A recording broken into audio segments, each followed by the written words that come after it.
মিল এখানে থাকতো। Hello everyone. তো আমি তোমাদেরকে তো ঘর দেখা পর্যন্ত শেয়ার করেছিলাম, তারপর তো তোমরা জানো আমাদের আমেদাবাদ থেকে জিনিসপত্র আসতে একটু সময় লেগেছে। তো এটা হলো আগের উইকের একটা ব্লগ।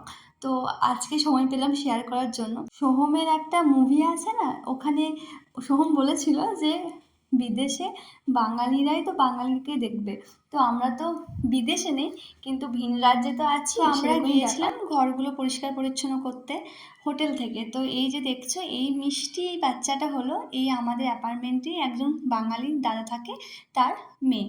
তো আমরা সেদিনকে ওই ফ্ল্যাটেই ছিলাম আমাদের ঘরে। তো সেখানে জিনিসপত্র পরিষ্কার পরিচ্ছন্ন করা।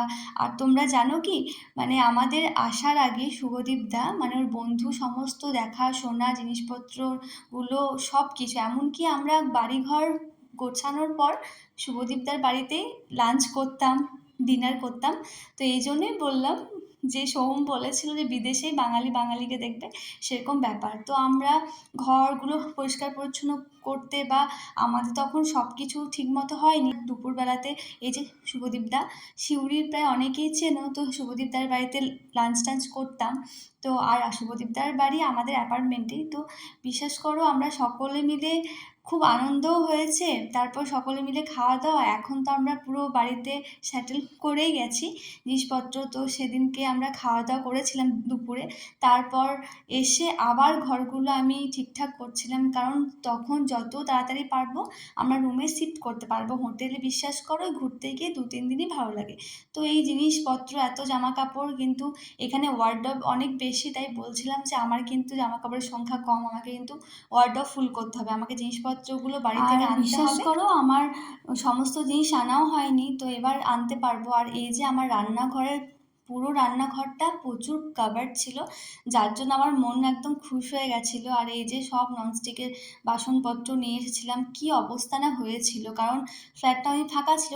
সেই গোছাতে গোছাতে ফোন এলো, চল একটু ঘুরতে যাব। তোমাদের সঙ্গে আমি শেয়ার করেছিলাম আমরা সেদিন আরাবল্লী ঘুরতে গেছিলাম, একদম কাছেই ছিল বাড়ি থেকে। তো আরাবল্লী পৌঁছাতে পৌঁছাতে অনেক সন্ধে হয়ে গেছিলো। ওখানে চা ম্যাগি খেয়েছিলাম। ওখানে অনেকজন ছিল সন্ধেবেলায়। তারপর ওই যে পাহাড়ের কোলেই ছিল মহাদেবের মন্দির ও অন্যান্য ঠাকুরের মন্দির ছিল। আর সেখানে একটা পাহাড়ের একদম কোলে পাহাড় কেটে বানানো একটা হনুমানজির মন্দির ছিল। এটা তোমাদের সঙ্গে আমি শেয়ার করেছিলাম। নেক্সট টাইম যখন আবার যাব আবার ভালোভাবে শেয়ার করব, অনেক দেরি হয়ে গেছিলো। আর এই মন্দিরটা দেখে আমার শাদিপুরের মন্দিরের কথা মনে পড়ে যায়।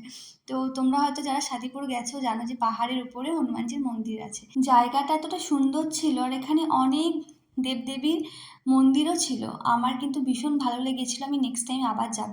তারপর সেখান থেকে ফিরে আমরা গিয়েছিলাম একটা মার্কেটে, যেটা আমাদের বাড়ির খুব কাছেই। ফুচকা টুচকা খাওয়া দাওয়া হলো রাত্রিবেলায়। আমরা সেখানে রোল টোল খেলাম। এখানে দেখলাম অনেক জিনিসপত্র, মানে ঘর সাজাবার জিনিস নানা রকম।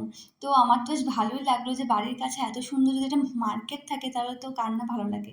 আর এখানে জানো তো খুব কম দামে মেয়েদের নানা রকম ড্রেস বিক্রি করছিল, তোমাদেরকে আমি শেয়ার করেছি। এখানে আমি একটা কুর্তি নিয়েছিলাম হোয়াইট কালারে, ভীষণ সুন্দর ছিল।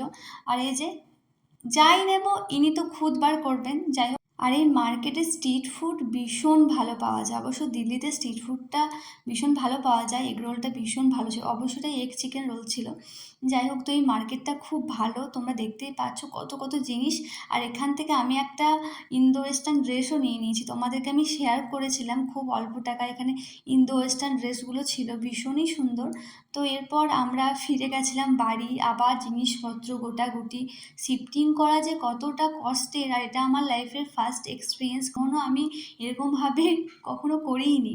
জন্মের পর থেকে দেখছি আমরা ঘরেই আছি, তারপর তো আমরা কোথাও যাইনি। আর আমেদাবাদে যখন এলাম ও সংসার সাজানোই ছিল। তারপর আমেদাবাদ থেকে এখানে এসে বুঝলাম যে শিফটিং কী জিনিস। তারপর এসে একটু হাঁটাহাঁটি করলাম আমাদের অ্যাপার্টমেন্টে। তো যাই হোক, তারপর এতদিন পরে আমার পুরো ঘরটা দেখো পুরো ঠিকঠাকভাবে গোছানো, তবে এখনও সাজানো কমপ্লিট হয়নি, সমস্ত জিনিসগুলো এখনও সাজানো বাকি। তো কালকে আমার বাড়িতে ছোট্ট করে একটা পুজো হবে। টাটা।